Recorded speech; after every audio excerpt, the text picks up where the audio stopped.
all in readiness for the game to commence. There you go.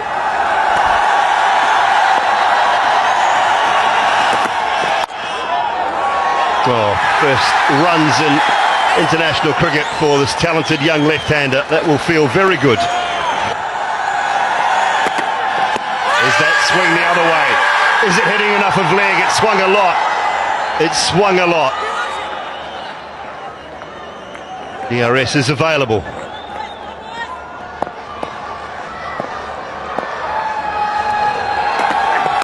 Well, it goes this time. There is protection out at square leg, but I don't think he'll catch it.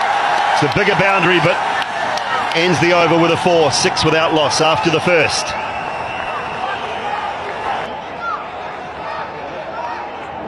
And that was a desperate attempt from the batter, Sam Ayub. He took risks, he got rewarded.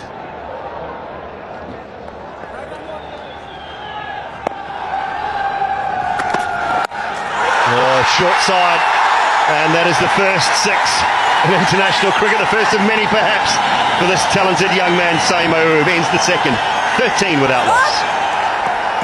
It was a quiet over for the Pakistani batters, but this last delivery changed everything.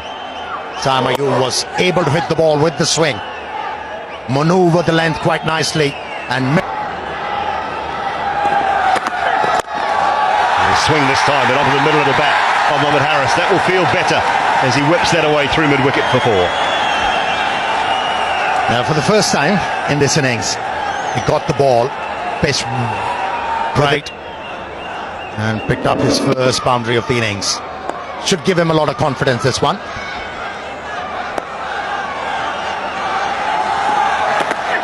Gives himself room and carves it away, but he won't get it far enough.